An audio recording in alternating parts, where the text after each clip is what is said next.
Bien. We go. Donc notre sujet aujourd'hui, c'est le colloque Lippmann. Je vais rentrer incessamment sous peu dans le vif du sujet. Avant cela, quelques remarques. Premièrement, je vous incite une nouvelle fois, et c'est sans doute pas la dernière, à consulter la page du séminaire, bien entendu. Vous avez peut-être vu qu'on y a ajouté 2 références. Et je viens d'apprendre que le lien vers la vidéo de la première conférence est dégradé. Donc on n'arrive pas à obtenir, à accéder à la vidéo de la première conférence du 24 novembre. Donc on va réparer ça. C'est toi qui viens de me le préciser. On va réparer ça. Puisque ceux d'entre vous qui souhaiteraient accéder à la vidéo du 24 ne le peuvent pas. Donc ce n'est pas normal. Le colloque Lippmann, les bibliographies, les références bibliographiques les plus importantes pour aujourd'hui, c'est 2 livres de Serge Audier, ces 2-là. Celui-ci, c'est le colloque Lippmann, sous-titre « Aux origines du néolibéralisme ». Et là, vous avez une présentation extrêmement détaillée, on peut pas l'écrire, du colloque Lippmann. sur le tableau, s'il te plaît. Si je trouve ce qu'il faut. Il n'y a pas. Ce qui n'est pas évident. Mais c'est dans la bibliographie. Oui, c'est dans la bibliographie. Ah bon. L'autre aussi? L'autre aussi, les 3. Les 3. C'est les 3. Tu peux le faire passer, Je peux le faire passer. Donc, le colloque Lippmann, la particularité de cet ouvrage, c'est qu'il est concentré sur le colloque et pas sur le thème du néolibéralisme. C'est le colloque. Une très longue présentation du colloque, ses tenants, ses aboutissants, les invités, les positions des uns et des autres. Moi, je vais piocher là-dedans de manière extrêmement parcellaire, bien entendu. Et l'autre intérêt, c'est que vous disposez des actes du colloque. Vous avez le discours d'ouverture de l'organisateur Louis Rougier, vous avez toutes les interventions et les discours de clôture. Donc c'est quand même particulièrement intéressant, c'est un document de travail. De Serge Audier également, là c'est un petit peu autre chose, néolibéralisme, une archéologie intellectuelle. Donc là, Serge Audier se livre à une histoire intellectuelle du néolibéralisme. C'est aussi extrêmement précis. C'est l'un de nos meilleurs spécialistes. Il n'est pas le seul, bien entendu. Il n'est pas le seul, mais c'est un de ceux qui est les plus intéressants. Et puis, le livre dont il va être question aujourd'hui, La Cité libre, de Walter Lippmann, qui est paru en 1937 et traduit en français. Donc voilà les 3 principaux ouvrages, mais évidemment, je vous renvoie de toute façon à la bibliographie dans son ensemble. Hop. Donc, je vous rappelle brièvement ce que nous avons vu la dernière fois. C'était le débat, Lippmann-Dewey. Donc, 2 grands intellectuels, considérés comme progressistes l'un et l'autre, nourris de darwinisme, ainsi que nous l'avons dit, se réclamant du pragmatisme, comme nous l'avons vu également, et qui cherchent une porte de sortie au libéralisme tel qu'il se présente au début du XXe siècle, une porte de sortie qui n'emprunterait pas la trace créée par Herbert Spencer qui lui a cherché à adapter aux sciences sociales les thèses de Darwin. Donc ils pensent tous les deux, je vous le rappelle encore, que la démocratie, ses prémices doivent être reformulées pour s'adapter à la Great Society, grande société. Ils pensent tous les deux cela, mais avec une différence, tandis que Dewey propose de restructurer la société de manière à ce que les citoyens puissent organiser ou auto-organiser librement leur communication, au moyen des enquêtes en particulier. Et Lippmann, lui, qui se méfie de ce qu'il appelle la masse informe, soumise aux stéréotypes, eh bien, lui, il préfère faire appel aux experts. Donc, d'un côté, vous avez quelqu'un comme Dewey qui serait plutôt sur des positions, je vais employer un terme d'aujourd'hui, sur des positions de démocratie participative, et puis de l'autre, vous avez quelqu'un, Lippmann, donc, qui propose un mix de gouvernement des experts, de manufacture du consentement, je vous rappelle hein, les citations, et de démocratie minimaliste. Voilà ce que très très vite nous avons balayé la semaine dernière. Alors, le colloque Lippmann, il se déroule du 26 au 30 août 1938. Évidemment, nous mettons tout de suite les choses en contexte, mais pour les gens qui sont dans le colloque Lippmann, évidemment, la guerre n'est pas forcément pour demain. Attention, hein, c'est pour nous que la guerre est pour demain, mais pas pour eux. Tout le monde a la guerre dans la tête, dans l'esprit. Mais quand éclatera-t-elle, ça... Quand même, ils y pensaient, alors. Ils y pensent tous. Mais nul ne sait quand elle éclatera. Donc 26 intellectuels libéraux qui se réunissent pour discuter des possibilités de rebond du libéralisme. Je vous ai fait observer la semaine dernière que Dewey n'en fait pas partie, alors même que Dewey a apporté une contribution non négligeable au débat tout au long des années 20 et des années 30, mais il n'en fait pas partie, et j'ai émis quelques hypothèses sur les raisons pour lesquelles il n'en faisait pas partie. Le prétexte du colloque, c'est La Cité libre, qui circule parmi vous, publié en 1937 en anglais, traduit en français en 1938. Alors, mettons tout de suite en exergue une différence, et elle concerne Lippmann, Walter Lippmann. L'homme, le Walter Lippmann de 1938 n'est plus le même que celui que nous avons pu connaître en 1928, 29, 30. Depuis lors, il est devenu un journaliste extrêmement renommé, extrêmement célèbre, extrêmement influent. Il tient depuis 1931 dans un journal qui s'appelle The New York Herald Tribune une chronique syndiquée, j'ai dit la semaine dernière ce qu'il fallait entendre par là, une chronique syndiquée qui s'intitule Today and Tomorrow, aujourd'hui et demain. Et cette chronique syndiquée, elle fait et elle défait l'opinion de manière très puissante.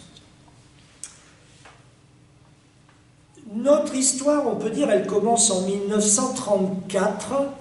En 1934, c'est l'année où Lippmann donne des conférences à Harvard.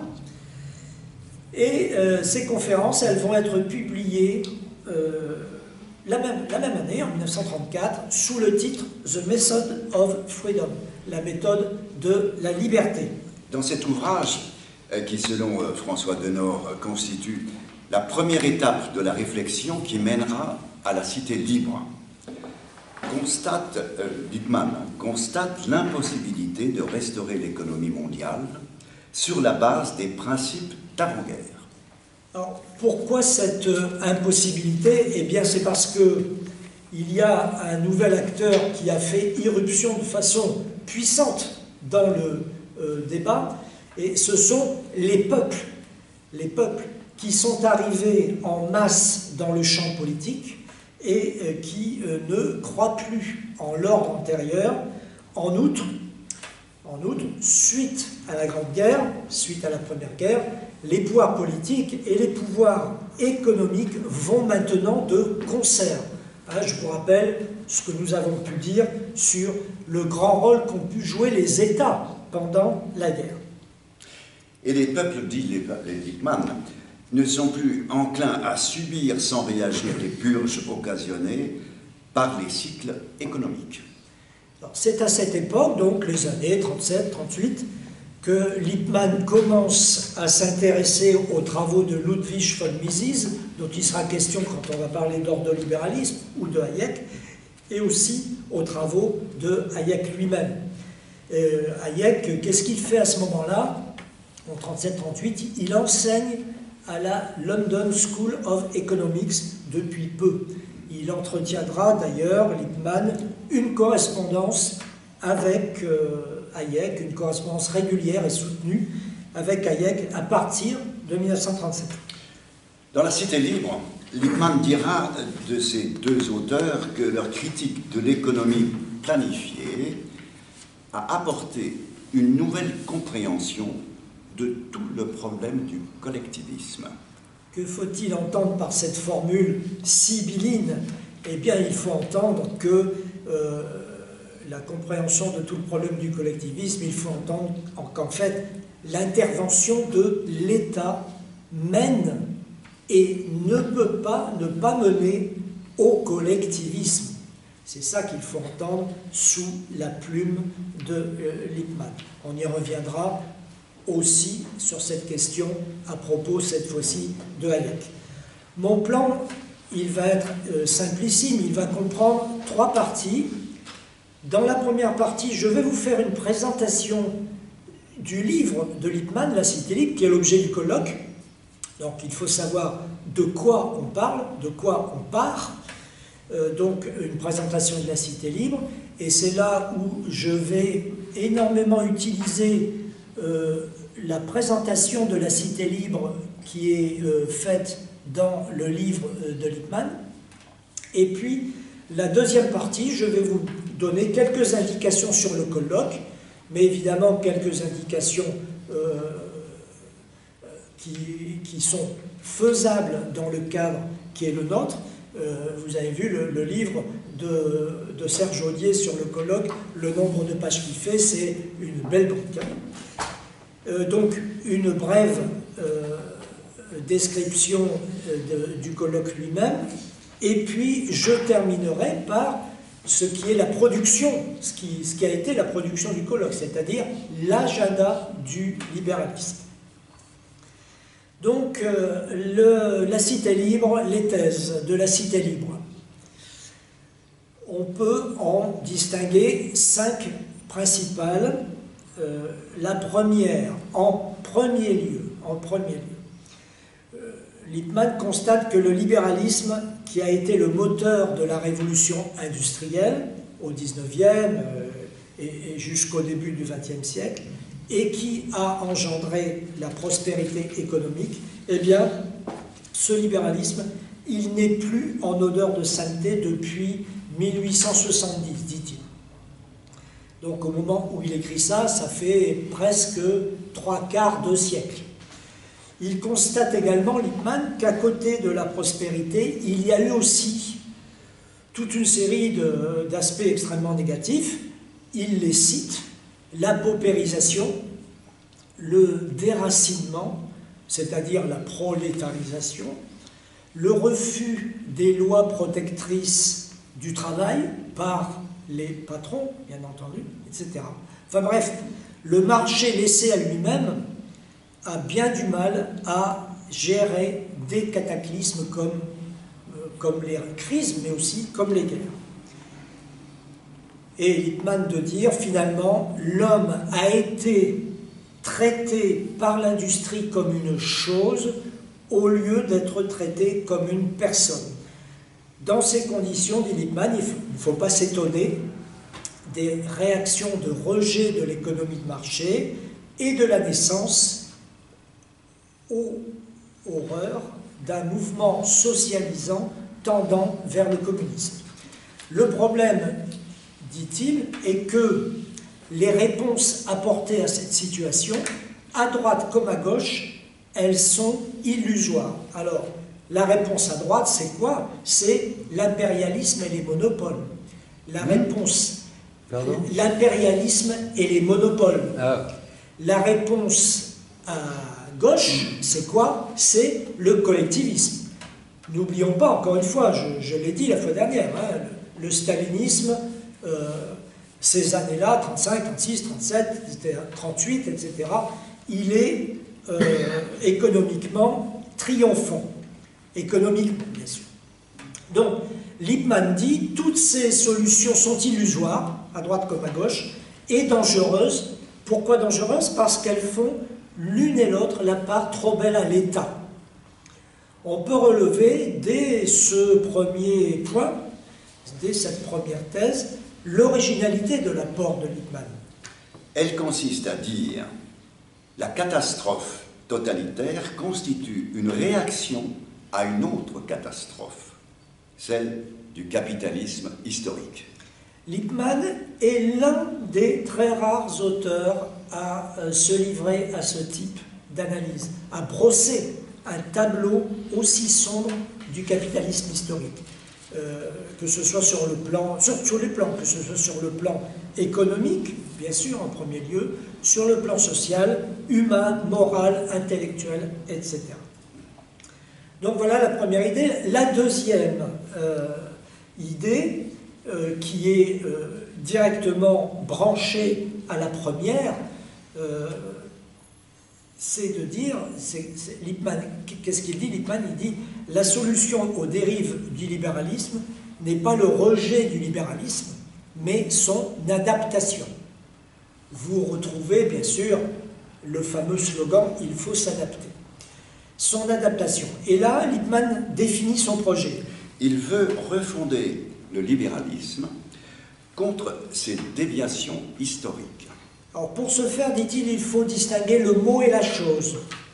S'agissant du mot libéralisme, il est permis de penser, écrit Lippmann, qu'il n'est plus attractif.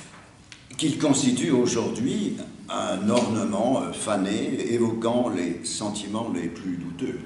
Par contre, il est important de déterminer ce que le libéralisme en tant que tel a apporté en termes d'émancipation et de prospérité.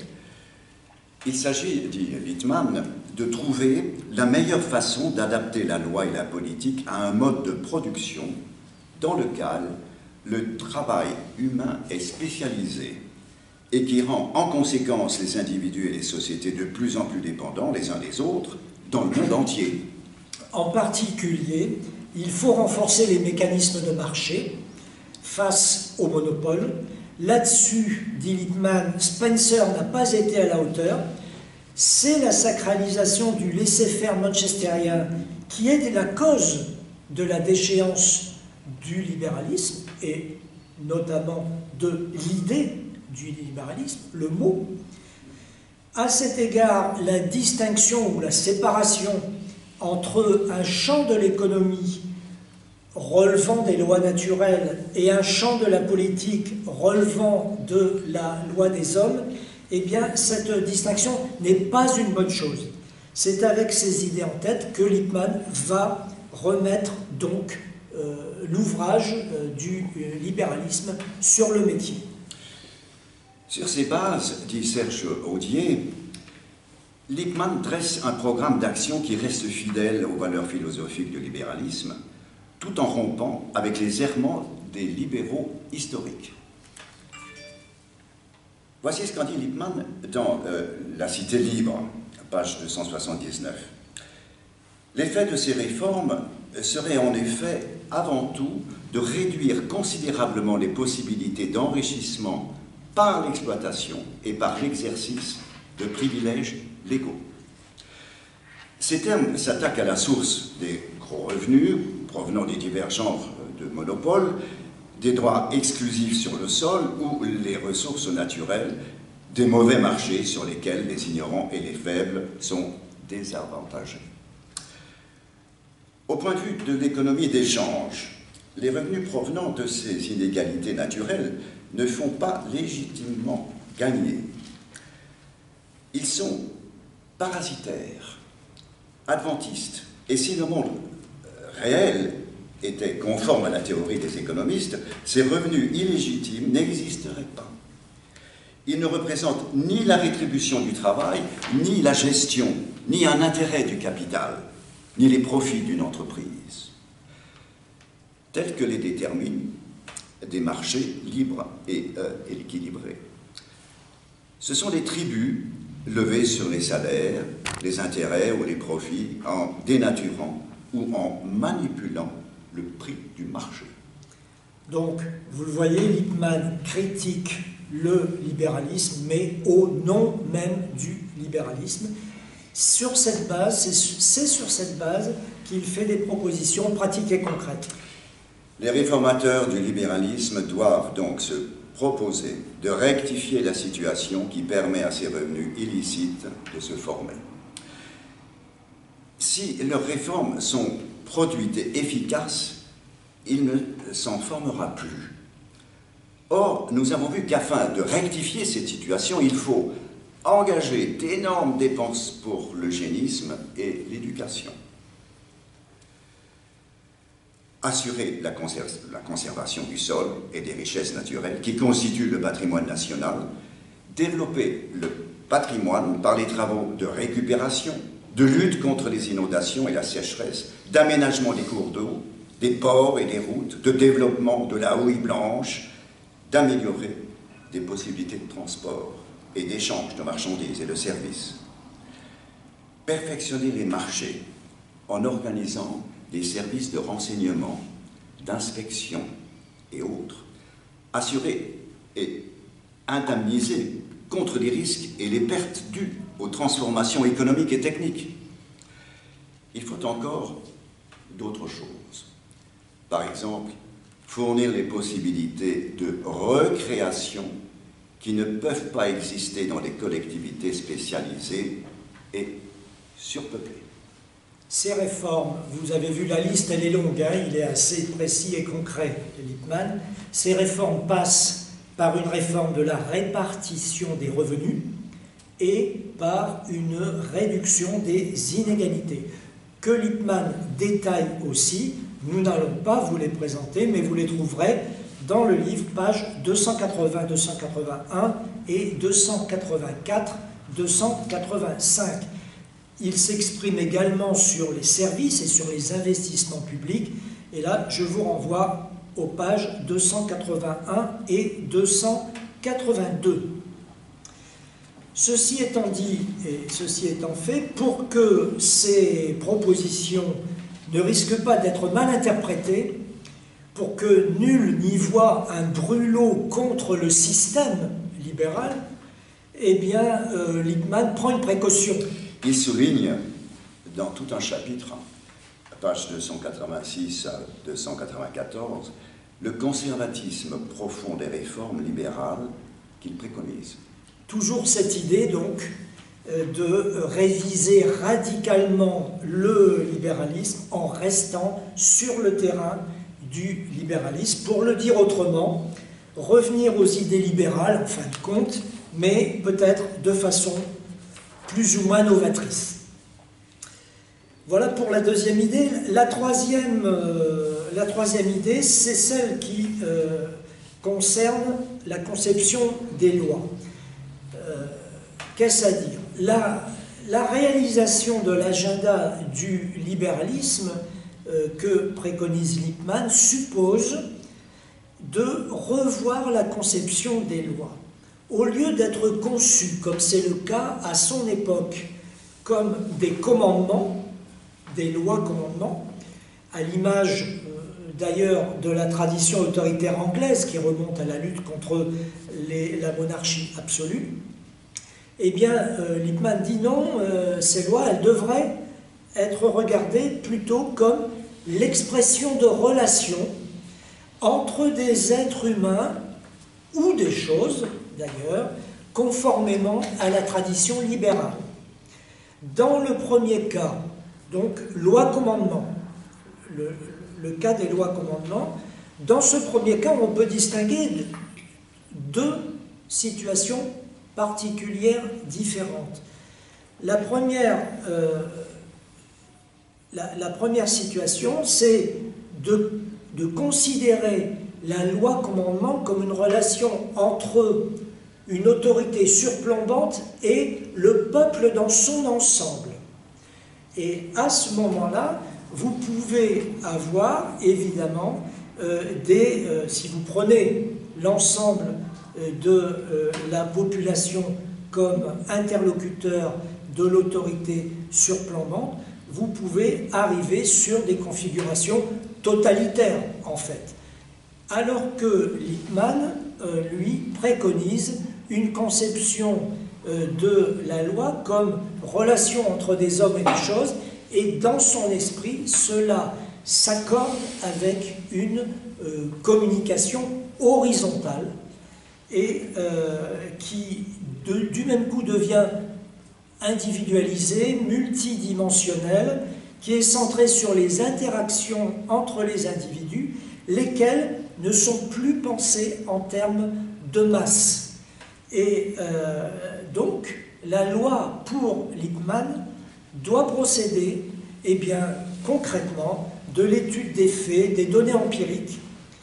La raison, bien sûr, doit y avoir sa part dans ces lois, mais une raison qu'il qualifie de limitée, d'humaine, qu'il qualifie d'artificielle, une raison artificielle, nous allons retrouver cette formule tout de suite, et qui est appuyée, je le disais, sur l'étude, sur l'effort sur soi, sur l'expérience, une raison sans cesse affinée, pas la raison universelle et surplombante à laquelle nous autres, nous sommes habitués, dont nous sommes familiers. Raison surplombante, parfaite et absolue. Voilà la conception de la loi de Lippmann, c'est donc sa troisième grande thèse. La quatrième thèse, qui s'inscrit dans la suite de celle-ci, que je viens d'exposer, Lippmann dit que les économistes manchestériens ont cédé à la tentation autoritaire par l'introduction du droit naturel. Alors, le droit naturel, Lippmann le qualifie comme un ordre social imaginaire construit par un raisonnement qu'il qualifie d'hypothético-déductif, auto-référencé, hypothético-déductif auto-référencé, c'est-à-dire c'est un raisonnement dans lequel on introduit des hypothèses en fonction des résultats auxquels on veut aboutir. Et en quoi c'est naturel? Et c'est ainsi que la tradition, et la tradition académique en particulier, a qualifié ce droit qui était en vigueur au XIXe siècle, le droit naturel. C'est-à-dire qu'on fait du droit quelque chose qui découle de lois naturelles. Et ce qui permet de procéder à ce tour de passe-passe, c'est ce que Lippmann appelle la construction d'un ordre social imaginaire auto-référencé qui fait des hypothèses en fonction des résultats auxquels il veut aboutir. Les lois de l'économie auxquelles parviennent ainsi les économistes manchestériens, lois qui d'ailleurs, dans la logique de leur système, sont déclarées par eux des lois naturelles, eh bien, elles n'ont d'autre dessein, dit Lippmann, que d'imposer aux hommes l'ordre du monde que les économistes en question, économistes manchestériens donc, croient le meilleur.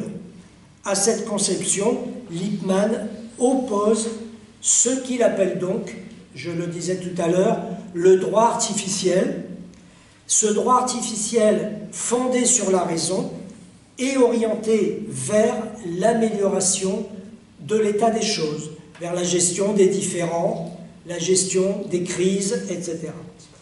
Cette approche, dit Lippmann, où la loi n'est pas trouvée par la raison naturelle, mais par la raison artificielle, où elle ne dérive pas nécessairement de l'état ou d'un absolu, mais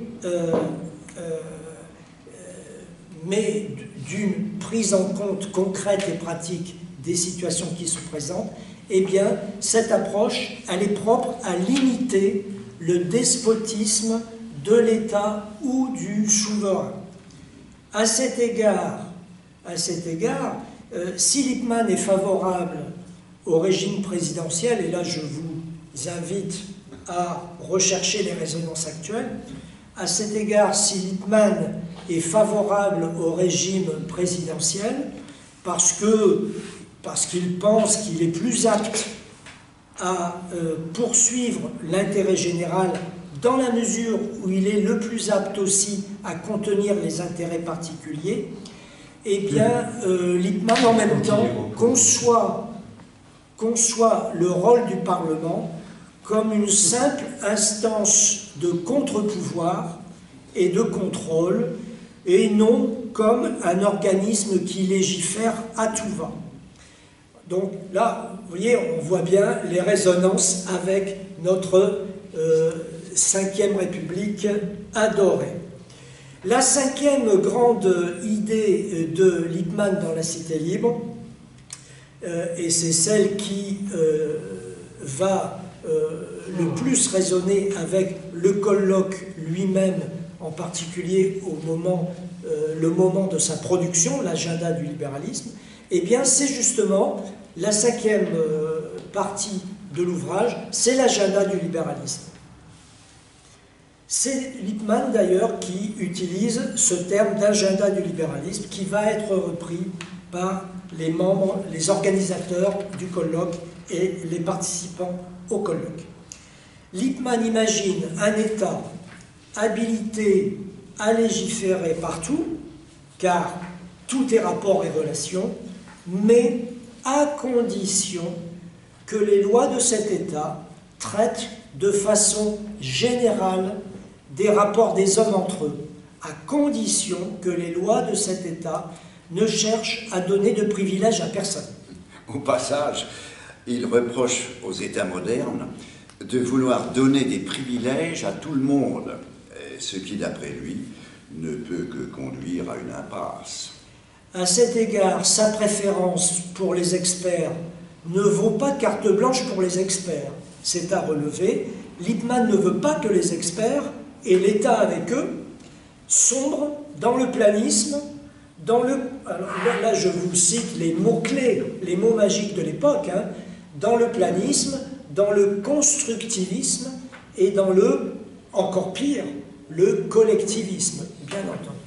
Leur rôle aux experts n'est pas de s'occuper du bonheur des hommes, et puis de découvrir, ou de chercher et de découvrir les lois scientifiques nécessaires à cette fin. Non, leur rôle c'est juste de rationaliser les choses, de prévenir les crises et de fabriquer du consentement. Lippmann reprend ici des thèses que nous avons déjà rencontrées dans les années 20.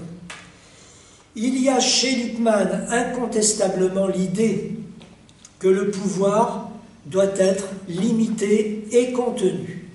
Il est donc résolument favorable au système de check and balance qui est propre à la constitution états-unienne, vous le savez sans doute. Cela dit, une fois que Lippmann a dit ça, il n'est pas non plus hostile à une intervention de l'État sur des sujets d'intérêt général, pourvu que les choses ne dérapent pas. C'est un point que François Denord relève aussi. Il relève qu'il n'est pas contre le programme social de Roosevelt, dont il reprend l'essentiel dans son agenda sur le libéralisme. Lippmann accepte également l'analyse keynésienne de l'investissement public, dont nous ne parlerons pas ici, mais qui date de ces années-là, les années 30. Le grand ouvrage de Keynes, publié en 1936. Mais, donc il est d'accord avec les thèses de Keynes sur l'investissement public, mais il est ferme sur la question de la généralité de la loi, et préconise de passer le moins possible par la voie réglementaire, parce qu'elle lui paraît propice à l'arbitraire. Et Lippmann admet que l'État a besoin, bien sûr, d'une administration, mais il préconise une administration, un État démembré en agences spécialisées, que d'ailleurs Roosevelt est en train de mettre en place. Les administrations que met en place Roosevelt correspondent tout à fait à ce modèle. Et ces administrations ou ces agences spécialisées lui paraissent moins dangereuses pour les libertés qu'une vaste fonction publique monolithique. Le gouvernement, de son côté, conservant, par rapport à ces agences spécialisées, un rôle d'arbitre et de juge. Voilà les thèses de Lippmann, et j'en viens maintenant à la deuxième partie de cette conférence, donc le colloque, une présentation des tenants et des aboutissants de ce colloque. Et le mieux, sans doute, est de donner la parole à son organisateur, Louis Rougier, qui est un économiste de l'époque. Dans son allocution d'ouverture, d'une trentaine de minutes ou un peu plus, Louis Rougier dégage ce que sont, à ses yeux, les trois qualités particulières de l'ouvrage de Lippmann et les deux grandes questions que l'ouvrage pose. En ce qui concerne les qualités de l'ouvrage de Lippmann, La Cité libre, en premier lieu, le livre de Walter Lippmann démontre de façon péremptoire que socialisme et fascisme sont les deux variétés d'une même espèce. Ils procèdent l'un et l'autre de la croyance commune qu'on peut réaliser une société plus juste, plus morale, plus prospère, où la recherche égoïste du profit individuel serait remplacée par la satisfaction altruiste des besoins collectifs des masses, en substituant à l'économie de marché, basée sur la propriété individuelle et le mécanisme des prix, une économie planifiée, basée sur l'étatisation partielle ou totale des moyens de production et sur les décisions bureaucratiques d'un organe central. Et Rougier, sur la base de ce constat, fustige à la fois la gauche et la droite. Le drame moral de notre époque, c'est dès lors l'aveuglement des hommes de gauche qui rêvent d'être de démocratie politique et d'un planisme économique, sans comprendre que le planisme économique implique l'État totalitaire et qu'un socialisme libéral est une contradiction dans les termes. Le drame moral de notre époque, c'est l'aveuglement des hommes de droite qui soupirent d'admiration devant les gouvernements totalitaires, tout en revendiquant les avantages d'une économie capitaliste, sans se rendre compte que l'État totalitaire dévore la forme privée, mais au pas et bureaucratise toutes les formes de l'activité économique d'un pays.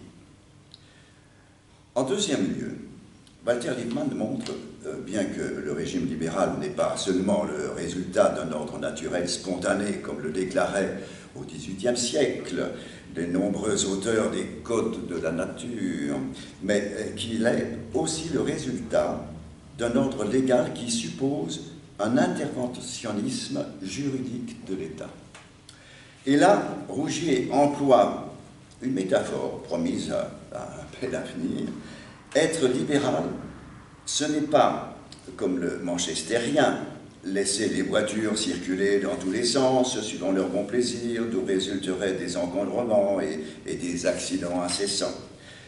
Ce n'est pas comme le planiste fixer à chaque voiture son heure de sortie et son itinéraire. C'est imposer un code de la route, tout en admettant qu'il n'est pas forcément le même au temps des transports accélérés qu'au temps des diligences. Et en ce qui concerne les questions auxquelles le colloque doit trouver des réponses. Première question. Le déclin du libéralisme, en dehors de toute intervention de l'État, est-il inévitable par suite des lois mêmes de son propre développement? Deuxième question. Le libéralisme peut-il satisfaire les exigences sociales des masses du monde actuel? Alors, ce que l'on peut dire, c'est que Rougier, dans cette allocution d'ouverture, pose en fait, décrit les deux positions extrêmes qui font accord parmi les participants au colloque.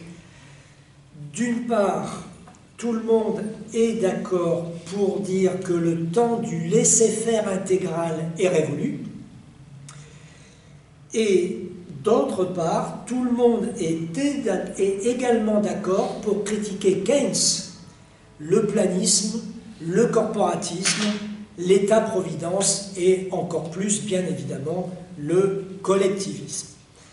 De la même manière, en ce qui concerne les questions, Rougier et ces questions qui vont hanter le colloque, qui vont constituer sa base, les questions, eh bien, c'est que faire du libéralisme tel qu'il est devenu, que faire du vieux libéralisme, on pourrait dire, quelles sont les origines de la crise de 29 et quels sont les remèdes à cette crise, quel degré et quelle modalité d'intervention de l'État dans la sphère économique et sociale.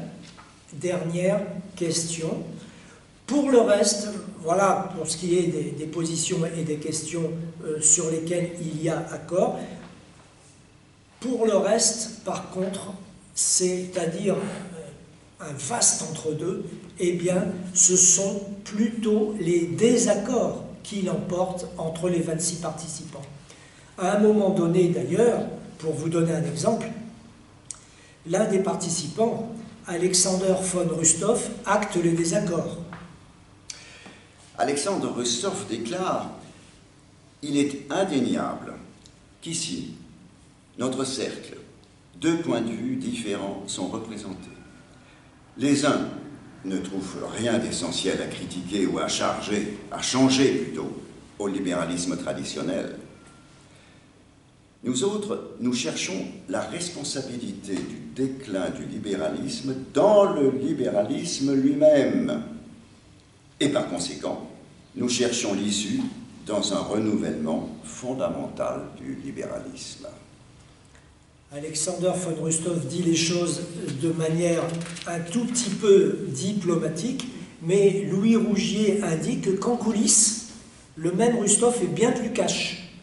Il dit à Wilhelm Röpke, un individu que nous rencontrerons encore, que la place de Ludwig von Mises et de Friedrich Hayek, elle est au musée, dans le formol. À ses yeux, ce sont des gens de leur espèce qui sont responsables de la grande crise du XXe siècle. Rien que ça. Donc, vous voyez un petit peu l'ambiance autour de la table le soir à la veillée. On ne peut pas, évidemment, là je viens de vous citer une position particulière, on ne peut pas évidemment citer toutes les positions des 26 participants au colloque, ce serait bien sûr fastidieux, mais quand même il est intéressant de mentionner quelques exemples particuliers de positions et de positions différentes. Je vais faire quelques flashs sur quelques protagonistes et ensuite je passerai à la présentation du résultat, c'est-à-dire l'agenda du libéralisme. Alors, un trio est intéressant quand même, c'est le trio Lippmann, c'est l'auteur du livre qui est examiné lors du colloque, Lippmann bien sûr, Hayek parce qu'il s'est illustré au cours des décennies suivantes de la manière qu'on sait, et puis Keynes qui représente une position qui est en décalage. Il est absent, mais il est quand même dans toutes les têtes. Je prends par exemple la relation Lippmann-Keynes. Alors, là-dessus, Serge Audier rectifie un certain nombre d'idées reçues. Une certaine littérature a voulu faire de Lippmann et de Keynes des adversaires. Serge Audier s'inscrit en faux contre cela. Il dit que les deux hommes, il relève et il montre que les deux hommes étaient des amis très proches et que d'ailleurs c'est Lippmann lui-même qui a introduit Keynes aux États-Unis. C'est lui qui notamment a aidé Keynes à s'exprimer dans le journal dans lequel Lippmann écrivait, The New Republic, et c'est en contact étroit avec Keynes que Lippmann réfléchit à l'expérience du New Deal qui se développe à cette époque. Et dernier argument, et non des moindres, il faut savoir que Keynes lui-même a présenté à Lippmann certaines thèses importantes de l'ouvrage fondamental qu'il va publier en 1936. Donc en 1933-34, Keynes dévoile à Lippmann des thèses majeures de son ouvrage La théorie générale de l'emploi, de l'intérêt de l'emploi et de la monnaie, qui paraît en 1936.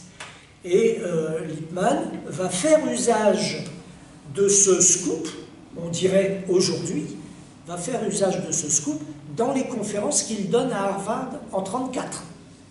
Et aussi, par conséquent, dans le livre The Method of Freedom qu'il publie la même année, en 1934, je l'ai dit tout à l'heure. Donc voilà, le couple, enfin, ou le tandem, ou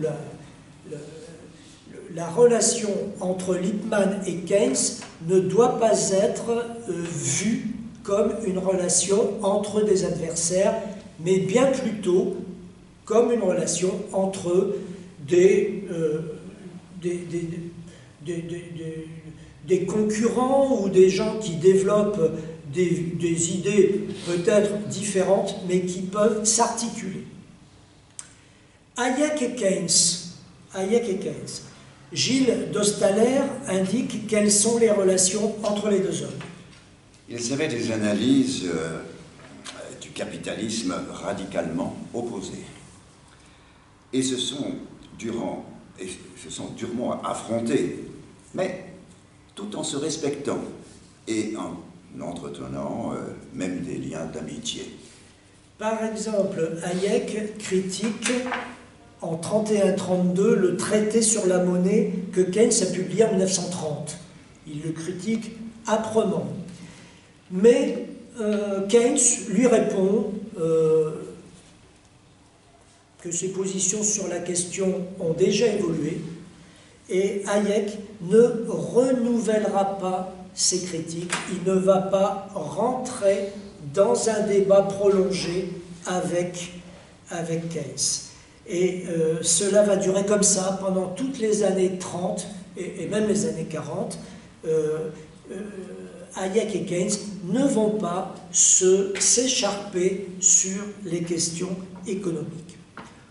Aussi bien, il faut bien le dire, Hayek, vers la fin des années 30, Hayek est aussi en train de se détourner des questions directement économiques. Ses centres d'intérêt sont en train d'aller vers la théorie de la connaissance et l'histoire des systèmes de pensée. Par exemple, c'est les années où au London Economic Club, il donne une importante conférence intitulée « Économie et connaissance ». Et ce texte, qui est important pour Hayek, représente vraiment un virage, un tournant dans sa carrière universitaire. Et donc, ça permet aussi de comprendre pourquoi Hayek, beaucoup de monde s'interroge sur ce fait, Hayek ne s'exprime pas beaucoup pendant le colloque, Lippmann. Et ça a beaucoup surpris le fait que Hayek reste un petit peu en retrait pendant le colloque. Mais c'est que Hayek est préoccupé par bien d'autres questions en août 1938 que la rénovation du libéralisme. Il est pris dans toute une réflexion sur la théorie de la connaissance et les systèmes de pensée. Il est en pleine effervescence créative, dit d'Ostaler, et donc il reste un petit peu en retrait du colloque. Troisième couple, ou troisième côté du triangle, Lippmann-Hayek. Y a-t-il une filiation en ligne droite entre les deux, entre Lippmann et Hayek? Ce que l'on a dit tout à l'heure de la relation entre Lippmann et Keynes suffirait déjà à se convaincre que ce n'était pas le cas. Le fait que les deux hommes aient entretenu une correspondance ne peut en rien suffire à accréditer cette thèse. Serge Audier dit que, mis à part le fait qu'ils sont tous les deux d'accord pour vouer aux gémonies l'économie planifiée, le collectivisme, le communisme, etc., etc., mis à part cela qui les réunit, ils sont globalement aux antipodes. La critique que Lippmann porte dans La Cité libre, que nous avons lue tout à l'heure, la critique du libéralisme, Hayek, évidemment, ne l'aurait pas écrite. Il ne l'a pas écrite. Quand on juge sur ce passage de La Cité libre, en s'occupant du problème du laisser-faire, les derniers libéraux ont gaspillé le temps de la science sur un problème faux. C'est une chose qui arrive souvent. Cela ressemble aux efforts persistants des astronomes pour expliquer les mouvements du système solaire en considérant la Terre comme un centre immuable. La science astronomique n'a pas pu faire de progrès tant qu'on ne s'est pas rendu compte que la Terre n'était pas le centre fixe du système solaire. Les progrès du libéralisme ont pareillement été arrêtés parce qu'on a supposé, entièrement à tort, qu'il existait un domaine de la liberté dans lequel fonctionne l'économie d'échange et, d'autre part, un royaume du droit à l'intérieur duquel l'État exerce sa juridiction. Et Lippmann poursuit en stigmatisant le bilan social du libéralisme. Les conséquences de ces erreurs ont été catastrophiques, car en imaginant ce domaine de la liberté entièrement hypothétique et illusoire, dans lequel les hommes sont censés travailler, acheter et vendre, faire des contrats, posséder des biens, les libéraux renoncèrent à toute critique pour devenir les défenseurs du droit qui se trouvait régner dans ce domaine.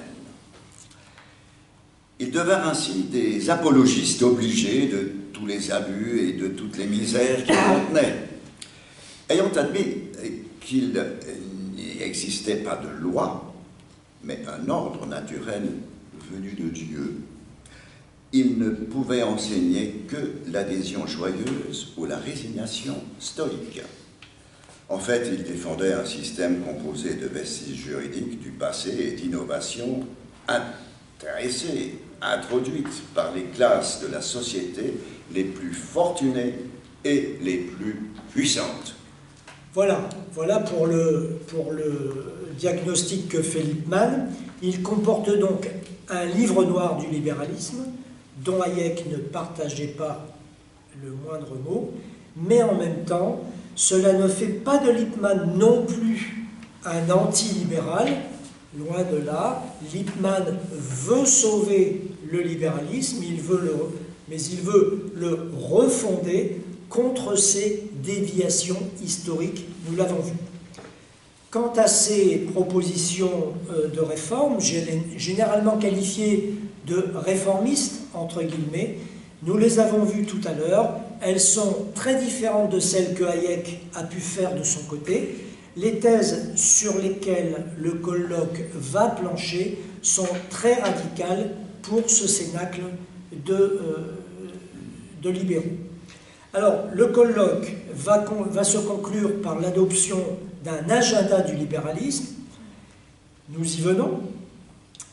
Bien que précédé d'échanges houleux, je l'ai suggéré tout à l'heure à propos de Alexander von Rusthoff, d'échanges houleux et de moments mélodramatiques, le manifeste du libéralisme va néanmoins être adopté à l'unanimité, grâce à Lippmann d'ailleurs, très largement, et il contient 3 innovations doctrinales majeures et qui marquent, chacune d'entre elles marquant un tournant dans l'histoire du libéralisme.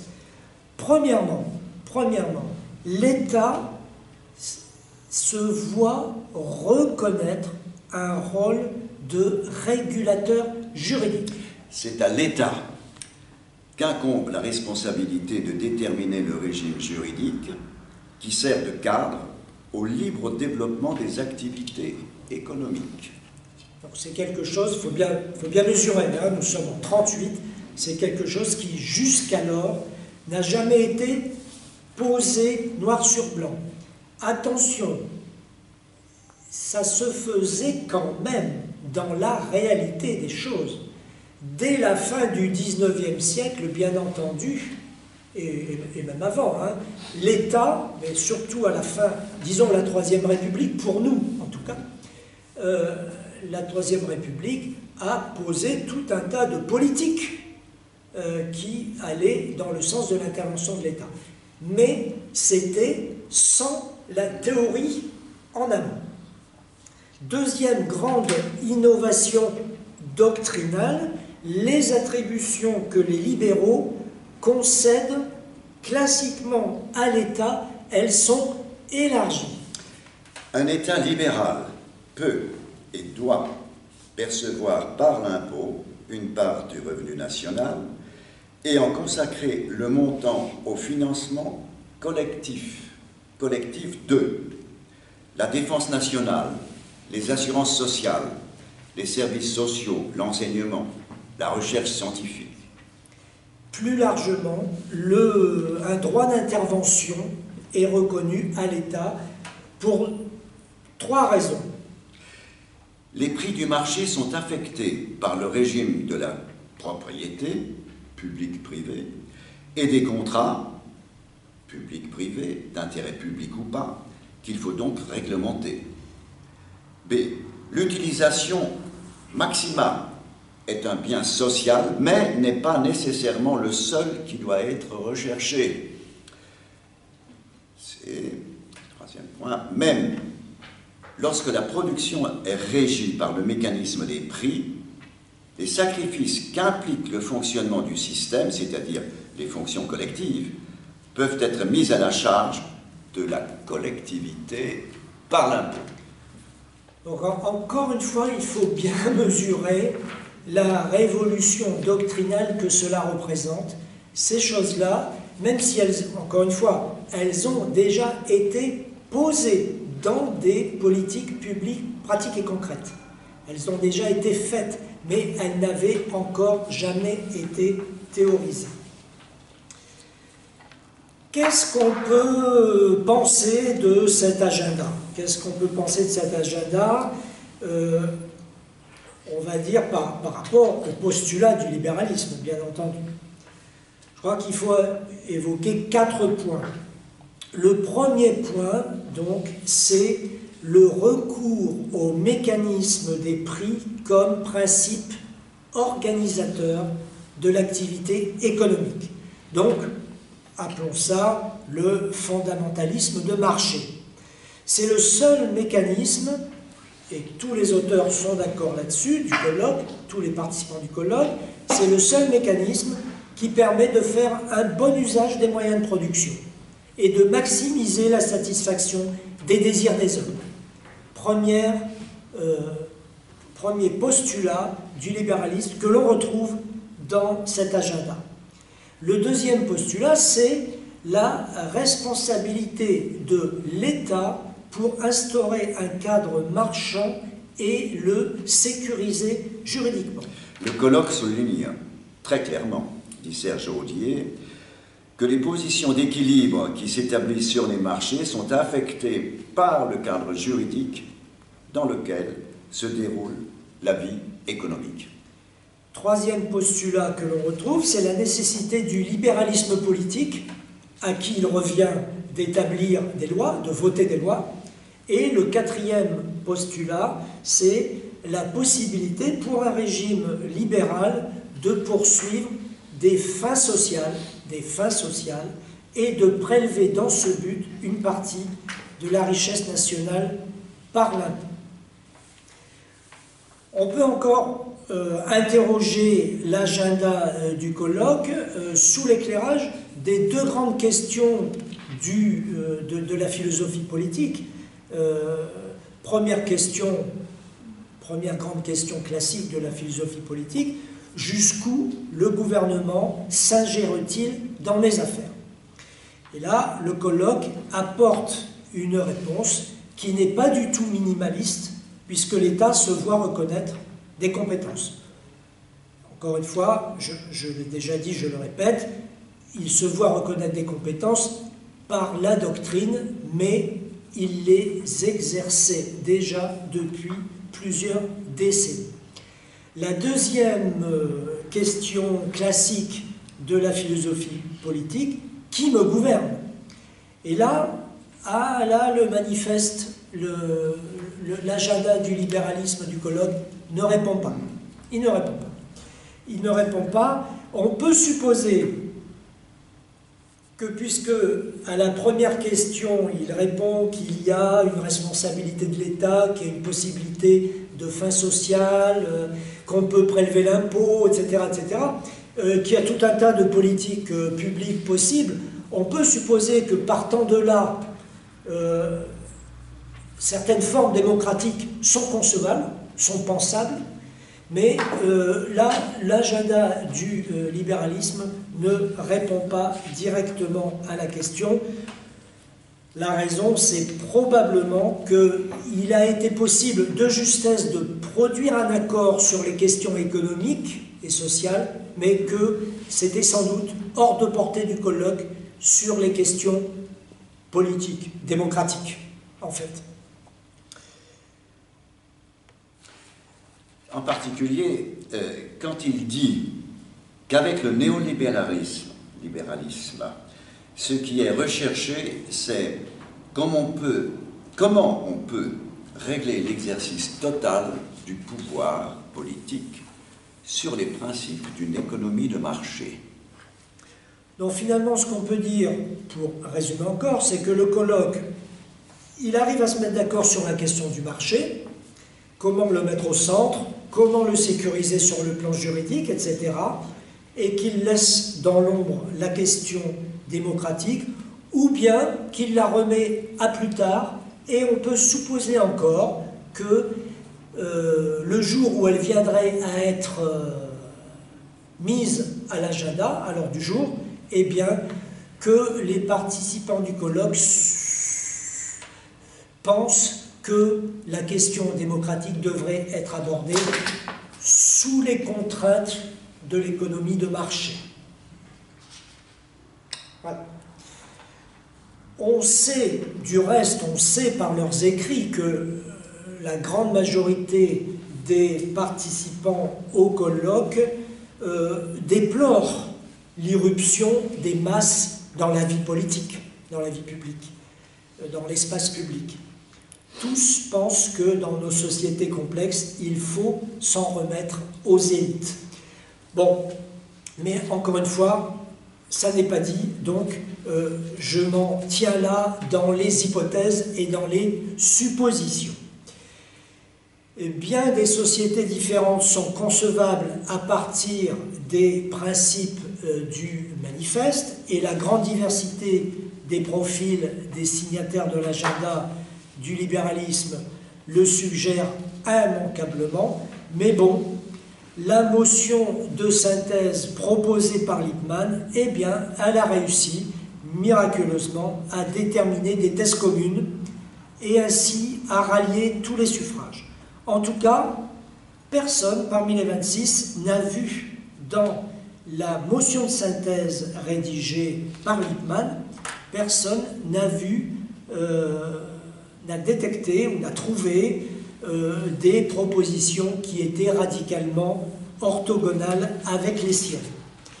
Voilà où en sont les choses en août 1938. Le mouvement de rénovation ou de refondation du libéralisme avec ce colloque, il a bien avancé. C'est la première fois qu'on se trouve face à un agenda. On le cherchait,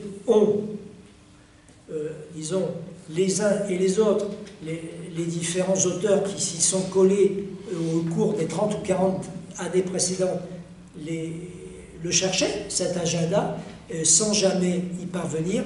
Là, on a un premier résultat intéressant. Bon, bien sûr, on peut dire qu'il y a des limites. Quelque part, les participants se sont mis d'accord sur leur désaccord. On peut, si on veut chercher la petite bête, on peut dire les choses comme ça. Mais enfin, c'est vrai, ils se sont mis d'accord sur leur désaccord, mais pour autant, ce colloque n'a pas du tout été un coup d'épée dans l'eau. Il y a même un outil qui a été créé, c'est le Centre international pour la rénovation du libéralisme, qui va même commencer à travailler. Très peu de temps, bien entendu, pour la raison que vous savez, puisque la guerre va arriver en 1939, mais donc les côtés pratiques et concrets ont été vus également, et donc finalement la satisfaction est assez générale chez les participants. N'était cette ombre au tableau, on l'a évoqué tout à l'heure en commençant, c'est-à-dire que chacun sait qu'il y a des nuages à l'horizon, bien entendu. Personne ne sait encore quand ça va arriver, mais chacun se dit bien évidemment que cela va finir par arriver.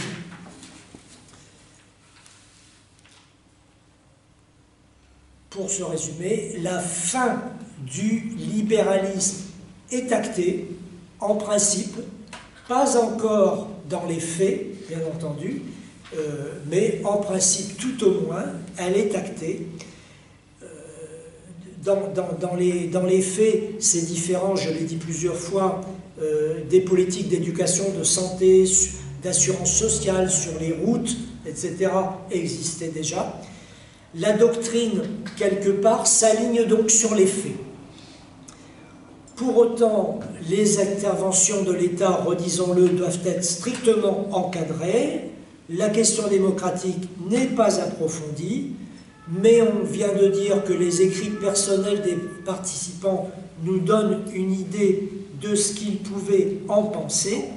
C'est la raison pour laquelle, d'ailleurs, dès la fin des années 30, les néolibéraux, appelons-les maintenant des néolibéraux, vont proposer des projets supranationaux.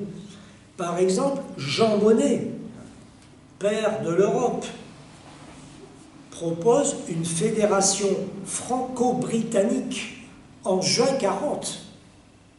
Jean Monnet, juin 40, fédération franco-britannique. Hayek s'y colle aussi. Il propose une fédération européenne à la même époque. Et ils y voient, eux et d'autres, ils ne sont pas les seuls, je les cite parce qu'ils sont plus connus que d'autres, ils y voient une manière de sécuriser le néolibéralisme, car selon eux, non seulement un fédéralisme interétatique postule nécessairement une économie libérale, mais en outre il permet de placer tout un tas de sujets hors d'atteinte des démocraties nationales. Et oui, voilà, il y a des moments où il faut dire les choses comme vous le voyez. Bon, cet agenda du néolibéralisme va finalement rester dans les cartons, à cause de la guerre, je viens de le dire, mais pour une autre raison encore, c'est que une fois la paix revenue, en 1945, eh bien, le néolibéralisme, aux grandes dames de ses adeptes, ne sera toujours pas à l'ordre du jour, parce que le camp occidental, en 1945, il a décidé d'organiser sa domination dans le cadre de ce qu'il a appelé, de ce qui a été appelé le compromis fordiste, que nous avons évoqué déjà, dès la semaine dernière. Et donc, voilà, un compromis fordiste. Et au total, donc le néolibéralisme va rester dans les cartons. Et pour une longue période, la traversée du désert va durer presque 40 ans. Presque 40 ans. La traversée du désert, pour ce qui concerne, entendons-nous bien, la mise en pratique. Mais pas du tout pour ce qui concerne la poursuite de la réflexion sur le néolibéralisme. Un pays, toutefois, va faire exception, vous le savez, c'est... Quel est le pays qui va faire exception? C'est l'Allemagne. C'est l'Allemagne fédérale, l'Allemagne de l'Ouest, qui va appliquer, dès 1948, tout de suite après la guerre, qui va appliquer une politique économique néolibérale, avant tout le monde, et qui va s'inspirer pour ce faire des travaux de l'école de Fribourg, animée par Walter Eucken, école de Fribourg également appelée, j'en ai déjà parlé la semaine dernière brièvement, très vite, également appelée l'école de l'ordolibéralisme. Donc là, ce sera l'ordolibéralisme, le sujet de notre rencontre du 5 janvier. Merci. Merci.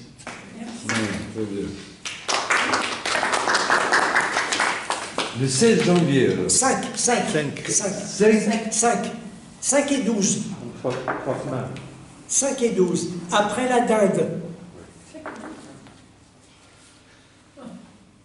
Voilà, à vous maintenant, à vos questions, si vous en avez,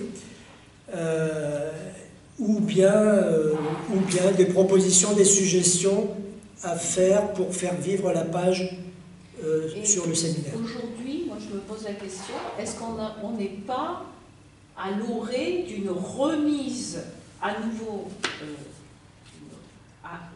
de l'ordolibéralisme au fond?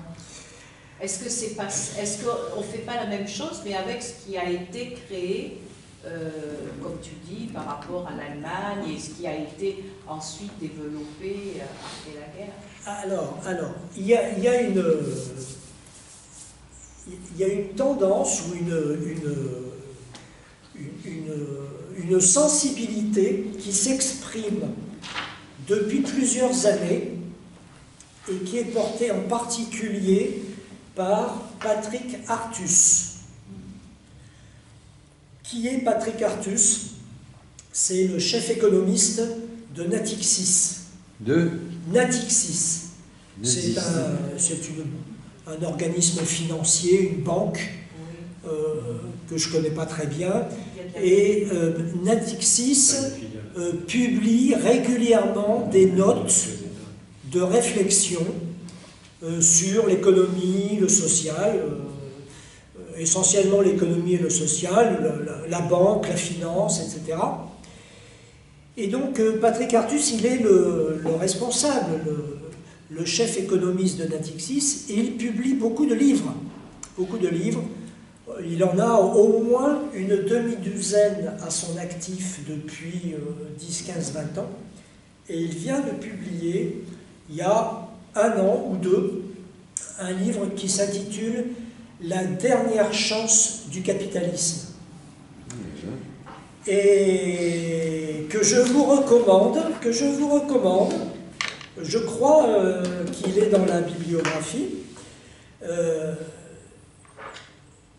Et alors, quand vous lisez ce livre, Artus dresse un portrait du capitalisme, mais c'est abominable. abominable. Il fait du Lippmann quelque part. Voilà, un peu comme faisait Lippmann. Un peu comme fait Lippmann. Lippmann qui fait ce que j'ai appelé un livre noir du capitalisme. C'est pas la formule de Lippmann, c'est la mienne. Hein. Lippmann, dans La Cité libre, quelque part, il dresse, il écrit un livre noir du capitalisme. Patrick Artus fait la même chose pour le capitalisme d'aujourd'hui. Oui, mais, alors, donc, son livre noir, on est tenté de se dire, ah, c'est pas mal, il est bien ce Patrick Artus. Oui, mais quelles sont les conclusions qu'il tire? Ah oui, et oui, quelles sont les conclusions qu'il tire? Eh bien, il dit, il faut rénover, refonder le néolibéralisme. De nouveaux avatars. Il faut refonder le néolibéralisme. Et quelle est sa proposition? C'est de dire il faut aller vers un nouvel ordolibéralisme. Oh, ben il reprend. Voilà. C'est ça la proposition d'Artus. Un nouvel ordolibéralisme. Qu'est-ce que cela peut vouloir dire? Ça peut vouloir dire une intervention de l'État plus encadrante, plus musclée qu'actuellement, plus autoritaire, un petit peu plus intrusive, par exemple, gérant de manière plus précise le chômage, les suppressions d'emplois. Les suppressions d'emplois. Eh oui, étant plus intrusive sur cette question, plus précise, limitant un tant soit peu l'arbitraire des entreprises. Tout ça pourquoi? Pour éviter que tous les dérèglements auxquels nous assistons débouchent sur la révolte des masses. Ils ont peur de ça, peur de ça, quoi. La grande peur, bien sûr, elle est là. Patrick Artus le suggère très directement dans son livre et dans ses livres en général. On le sent bien. Ce qui les préoccupe, c'est la réaction des masses. Jusqu'à présent, il n'y a pas de souci vraiment. L'apathie domine. Le système parvient à imposer ses politiques diverses et variées jusqu'à présent, mais jusqu'à quand? Donc, jusqu'à quand ne pas dépasser la ligne rouge au-delà de laquelle eh bien, la pâte sortirait du tube et... Le dentifrice sortirait du tube. Et une fois que le dentifrice est sorti du tube, eh bien, je mets au défi quiconque dans cette salle à le faire rentrer. Mais aujourd'hui, je pense que le néolibéralisme, il est confronté à des contradictions qu'il n'avait pas mesurées dans sa totalité. Il y a, j'en ai parlé l'autre fois, le rôle de la Chine, qui pose énormément de problèmes, parce qu'on a du mal à comprendre comment ça marche, mais c'est quand même 90% de la production mondiale, c'est l'usine. Avec d'autres pays, on voit comment réagit la Chine. Mais en même temps, il y a le souci des mesures sociales et des révoltes. Parce que, comme par hasard, j'en ai parlé aussi, on a ubérisé de plus en plus de gens. Après, je reviendrai sur l'histoire du capital. Mais ça pose des problèmes. Ça a des problèmes économiques. Parce que c'est des gens avec des petits salaires qui ne participent pas au développement de l'économie. Et là, on s'aperçoit, je l'avais dit aussi, je crois que c'est Los Angeles, Londres, qui oblige les sociétés Uber, Deliveroo, tout ça, à salarier leurs gars. Et l'Europe est en train de discuter pour imposer la salarisation de tous ces gens. Je citais l'autre fois, il y a 90 000 auto-entrepreneurs. Regardez ce que ça peut faire demain comme désastre. Ils ont très peu de sécu, pratiquement pas de retraite, pas de droit au chômage, et donc confrontés à une misère totale où l'État sera obligé de subvenir à résoudre. Donc on voit aujourd'hui que cette contradiction se développe. Il y a aussi cet autre problème qui n'avait pas été mesuré, c'est qu'aujourd'hui, le système capitaliste, la grosse rentabilité, c'est le système intermédiaire, c'est plus la production. C'est parce que les plus gros milliardaires, c'est les Uber, Amazon, etc. Et ce qui pose problème, enfin moi c'est personnel là, c'est que quand on voit que ces archi-milliardaires se permettent de lancer des fusées dans l'espace, oui, que la NASA utilise des boîtes privées, ça peut poser, pourquoi pas demain ils prennent le pouvoir absolu oui. avec leur pognon. Je veux dire, il y a un souci, parce que les mêmes espaces, machin, sans demander l'avis de personne, vont balancer des centaines et centaines de satellites dans l'espace, des mini-satellites, soi-disant pour... à un moment donné, les États ne pourront plus contrôler cela. Donc il y a une contradiction où je vois que même sur le plan social, Biden, alors je ne sais plus exactement, il a déclaré pour l'aide d'une entreprise ne pourra se faire que s'il y a les syndicats. Oui. Oui, là, oui, j'ai entendu. Là, pour un système, pour les États-Unis, il y a interrogation, certainement qu'on ne mesure pas, d'une réalité sociale. Parce qu'il faut savoir que les États-Unis, c'est 38 millions de pauvres. Donc il y a tout ça. Et le problème, vous savez que quand ceux qui ont le Covid, qui allaient à l'hôpital, c'est des 30 000 $, ceux qui n'étaient pas assurés, à payer quand on avait un cas grave de Covid. Donc tout ça, ça crée aussi... et puis il y a ce qui se passe sur la planète.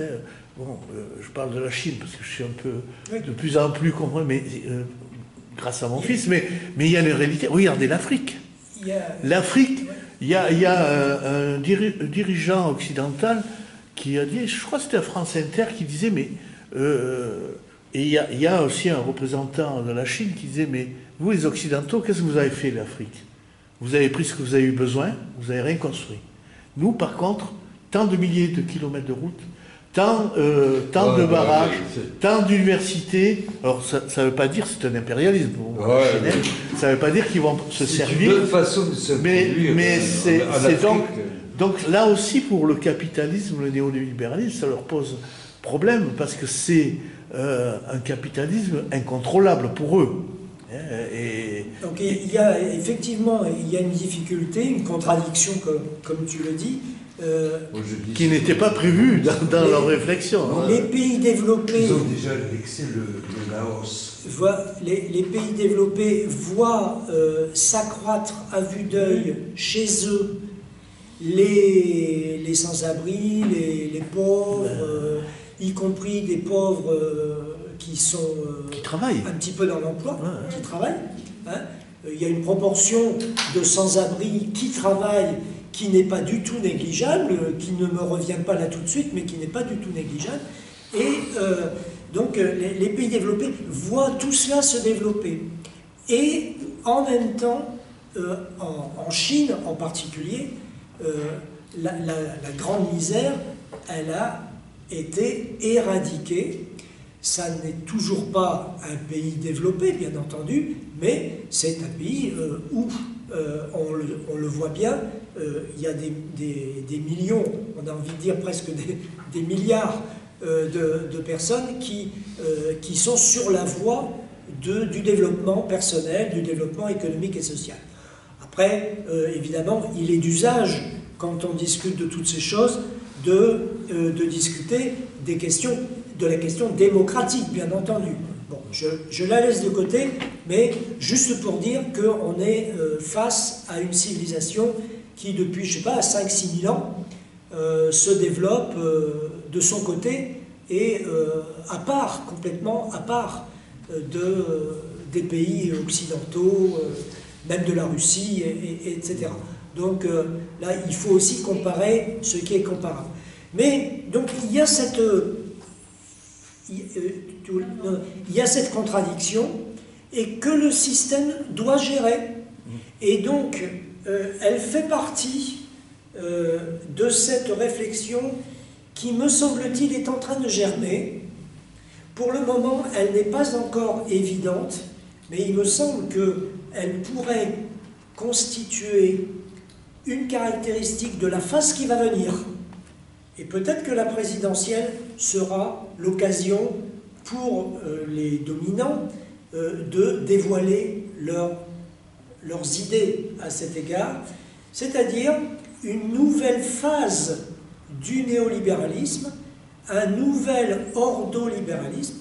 J'attire votre attention sur le fait que vous avez comme ça de manière récurrente des gouvernants actuels qui se réclament de l'ordolibéralisme ou qui se réclament de Hayek, mais surtout de l'ordolibéralisme. J'ai encore entendu récemment un gouvernant, un ministre ou un gouvernant ou un haut responsable qui se disait ordolibéral. Bon, il y a quelque chose, de toute manière le système doit bien trouver une issue à ces problèmes, et probablement, et là Patrick Artus, c'est peut-être celui qui va le plus loin, qui est le plus précis, le plus pratique et concret dans les propositions. Vous trouverez ça à la fin de son livre, La dernière chance du capitalisme, les propositions qu'il fait sur la rénovation, une nouvelle révision des 200 000 km, quoi, quelque part. Hein, après 40 ans, hein, une révision, on va dire, des 40 000 km. Après la révision de 80, mais qui avait été pensée bien avant, après la révision pratique de 80, eh bien, ils sont en train de se dire que le temps est venu d'une nouvelle révision du néolibéralisme, et peut-être aussi dans la foulée d'une nouvelle révision de la question démocratique. De la question démocratique. Ah. Je suis frappé, par exemple, des petites phrases comme ça qui sont lancées. Quand on dit que certains contre-pouvoirs prennent un malin plaisir à contredire le gouvernement. Ah. Donc il s'agit du Conseil d'État, de la Cour de cassation, etc. Bon, le Conseil constitutionnel. Qu'est-ce que cela peut bien vouloir dire? Surtout quand on est président de la République. Hein. Donc on est une autorité, on est garant de l'indépendance de la justice, etc. Moi, je me situe, ça, c'est la théorie, non? Je me situe au plan institutionnel ici. Je ne veux pas me lancer dans des considérations partisanes, mais vu du seul point de vue institutionnel, ça interroge. Hein, que le président du Conseil supérieur de la magistrature, garant de l'indépendance de la justice, se lance dans de tels propos. Voilà. Donc la prochaine fois, 5 janvier, l'ordolibéralisme, et le 12, alors là, ce sera Hayek. Hayek. Il faudra s'accrocher aux branches avec Hayek. Qui est un gros morceau. Pardon, juste un petit mot. En 48, là, l'école de Fribourg, c'est Fribourg, qu'est-ce que ça a apporté aux Allemands sur le plan économique? Sur le plan... Parce qu'ils ressortaient d'une guerre, et quels ont été les effets, si je peux appeler positifs, sur le plan économique? Il y en a eu ou pas? Oui. Il y en a eu jusque dans les années 80-90, avant les lois Hart. Il y a Hart, H-A-R-D-T, ministre du Travail, avec le chancelier Willy Brandt, et puis ensuite, et peut-être aussi avec Willy Brandt et le suivant, hein, ça ne me revient plus. Il y a eu un train Schmitt. Schmitt. Un train de... Un train de 4 mesures, de 4 wagons. Les lois Hart, il y a Hart 1, Hart 2, Hart 3 et Hart 4. Donc, elles déréglementent le marché du travail de manière méthodique sur une dizaine d'années à peu près, donc avec tous les décrets qui vont derrière, etc. Donc, par exemple, c'est ça qui amène au contrat d'une heure. En Allemagne, contrat d'une heure. D'une heure. Donc, en Allemagne, il existe un contrat d'une heure. Attention. Qu'est-ce que c'est ce contrat d'une heure? Schröder. C'est plutôt que Schmitt, c'est Schröder. Oui. Mais qu'est-ce que c'est ce contrat d'une heure? Eh bien, c'est un contrat d'une heure. On vous embauche pour travailler une heure. Ah bon? Bien sûr. Contrat d'une heure? Donc, je ne peux pas aller beaucoup plus loin parce que je ne suis pas un spécialiste du droit du travail allemand, bien entendu. Je me présente pas comme tel, mais il y a comme ça des mesures qui sont tout à fait emblématiques. Alors, qu'est-ce que l'ordolibéralisme a apporté à l'Allemagne? Oui. C'était ça ta question. Il faudrait dire, qu'est-ce que l'ordolibéralisme renforcé par les mesures prises par les pays développés, notamment dans les années 50.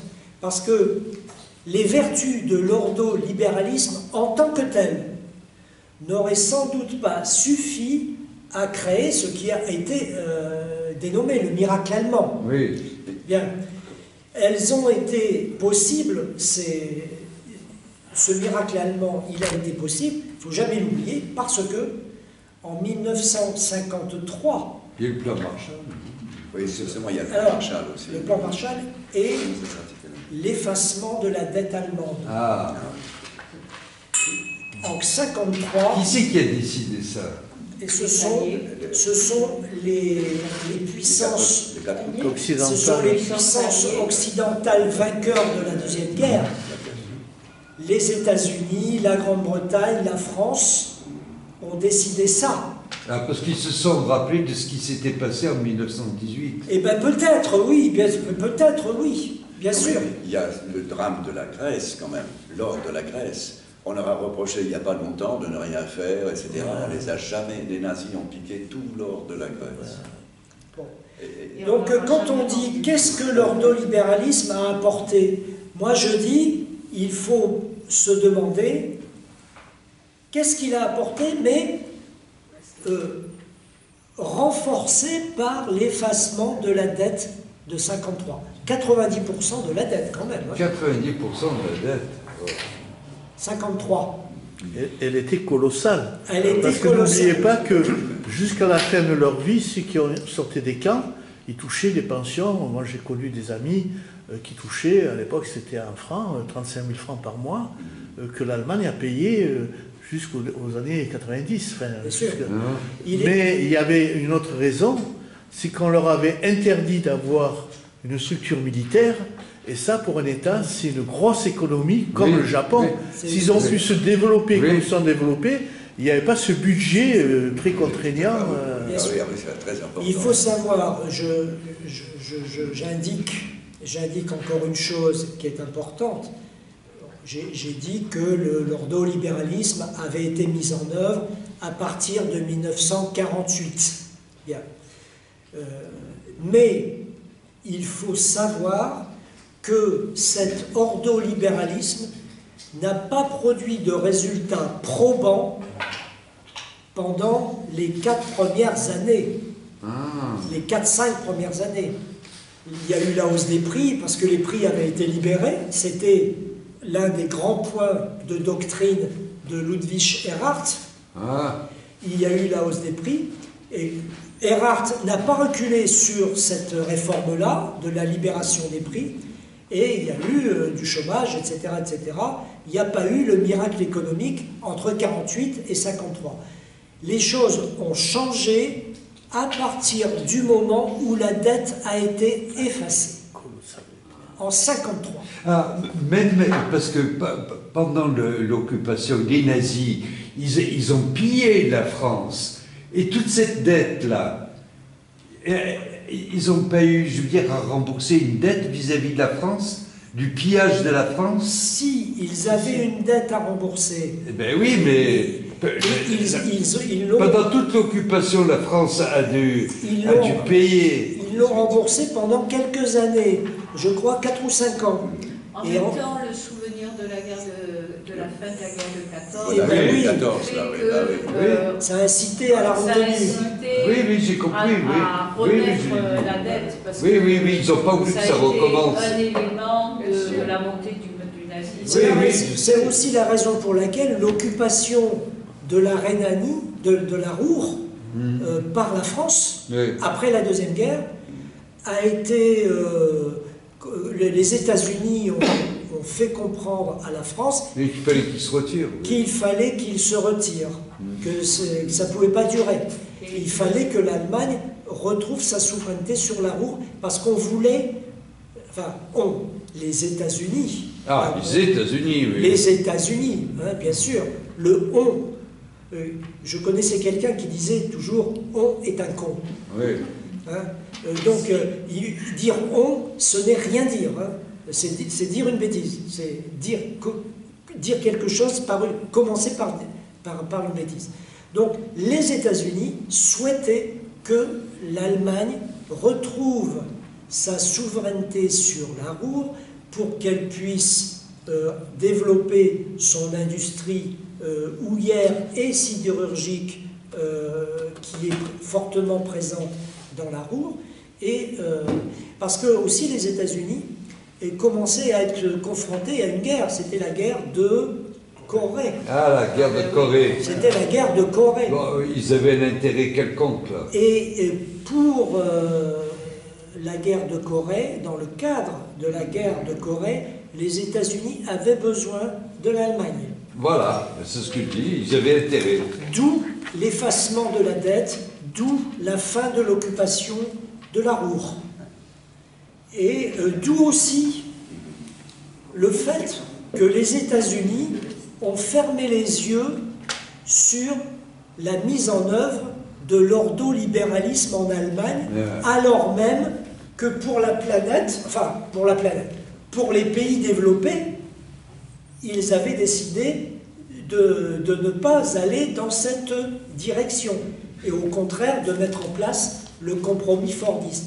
Et Ludwig Erhard les a un petit peu pris de court, notamment la libération des prix. Là, j'anticipe sur le 5 janvier. La libération des prix, Ludwig Erhard l'a faite, et il a mis tout le monde devant le fait accompli. Allez, au 5 janvier. D'accord. Ok. Bonne fête. Merci. Merci.